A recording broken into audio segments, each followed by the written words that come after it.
మరి ఇప్పుడు last Shivaratri special dish, అది కూడా కిచిడి. కిచిడి ఏంటి ఈరోజు తింటామా అని అనుకుంటున్నారా?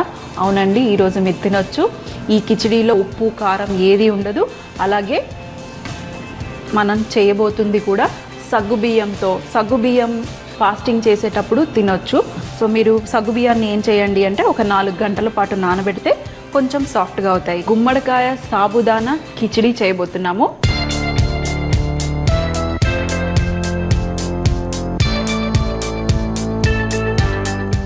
మరి ఈరోజు డ్రై రోస్ట్ చేసిన పల్లీలు అంటే వేయించిన పల్లీలు కూడా తింటారు.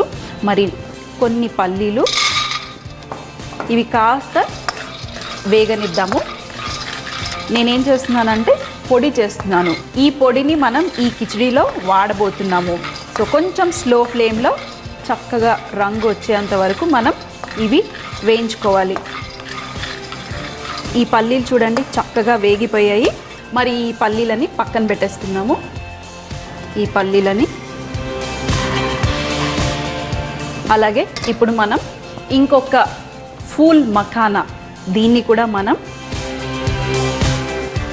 ఇవి కూడా నూనె లేకుండా వేయించుకోవాలి. ఈ ఫూల్ మఖానా, మరి ఈ ఫూల్ మఖానా వేగిపోయినాయి. మరి ఫూల్ మఖానా అంటే తామర గింజల పేలాలు, మీకు మార్కెట్లో దొరికిపోతాయి. ఇవి తినటానికి చాలా బాగుంటాయి.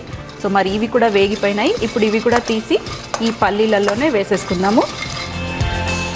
కొంచెం కలర్ వస్తే సరిపోతుంది, క్రిస్పీగా అవుతాయి. ఇప్పుడు మనం ఈ రెండు కొంచెం పొడి చేసుకుని పెట్టుకున్నాము. మీరు కావాలంటే ఫుల్గా అంటే మెత్తగా పొడి చేసుకోవచ్చు, లేదంటే బరకుగా కూడా పొడి చేసుకోవచ్చు. ఇప్పుడు మనం ఈ గ్రైండర్లో మనం ఇవన్నీ ఎలాగో పండగ రోజు తింటాం కదండి. మరి పండగ రోజు ఇలా డైరెక్ట్గా తినే బదులు కొంచెం వెరైటీగా చేసుకోమని చెప్తున్నాం అంతే. మరి ఇప్పుడు నేను ఇవి ఒక్కసారి గ్రైండ్ చేసుకుంటాను. మరి నెక్స్ట్ మనము ఈ కడాయిలో కొంచెం అంత నెయ్యి వేసుకొని ఇప్పుడు కాస్త జీలకర్ర,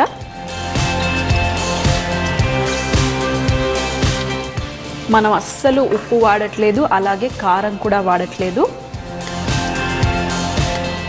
ఇందులో కొంచెం కరివేపాకు, అలాగే గుమ్మడికాయ. ఈ గుమ్మడికాయని నేను ఏం చేశానంటే సన్నగా ముక్కలు కట్ చేసుకున్నాను, పొట్టు తీసేసి. సో ఇప్పుడు ఈ గుమ్మడికాయని వేసుకుందాం. ఇవి ఉడకటానికి కాస్త టైం పడుతుంది. కొంచెం సన్నగా కట్ చేసుకుంటే మీకు ఈజీగా ఉడికిపోతుంది. 2 లేదా 3 నిమిషాల వరకు ఈ గుమ్మడికాయ కూడా ఉడికిపోతుంది.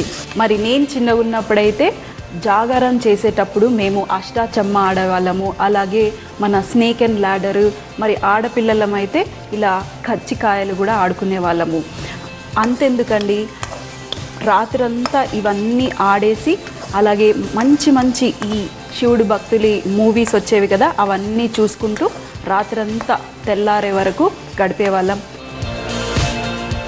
చూడండి ఇక్కడ మన గుమ్మడికాయ కూడా వేగిపోయింది. ఇప్పుడు మనం ఇందులో నానబెట్టి నీళ్లు వడగొట్టుకున్న సగ్గుబియ్యము,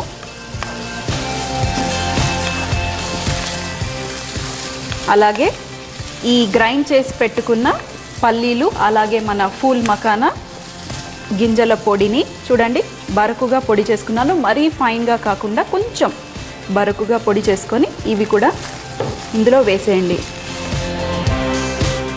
ఎందుకు ఇప్పుడే వేసేసాను అని అంటే ఈ సగ్గుబియ్యము అంటుకునే అవకాశం ఉంటుంది. ఎందుకంటే మనము కుక్ చేస్తాం కదా, కొంచెం సాఫ్ట్గా అవుతాయి కాబట్టి అంటుకోకుండా ఉండటానికి ఇలా ఈ పొడి వేసుకున్నాం కాబట్టి అంటుకోకుండా ఉంటుంది. చూడండి చక్కగా ఉడికిపోయింది. మీరు కావాలంటే మూత పెట్టుకోండి, ఎందుకంటే సాబుదానా ఉడకటానికి అంటే మన సగ్గుబియ్యం ఉడకటానికి కాస్త టైం పడుతుంది. సో మూత పెట్టేసి ఉడికించుకోండి. ఒక 2 లేదా 3 నిమిషాల్లో ఈ చక్కటి కిచిడి రెడీ అయిపోతుంది.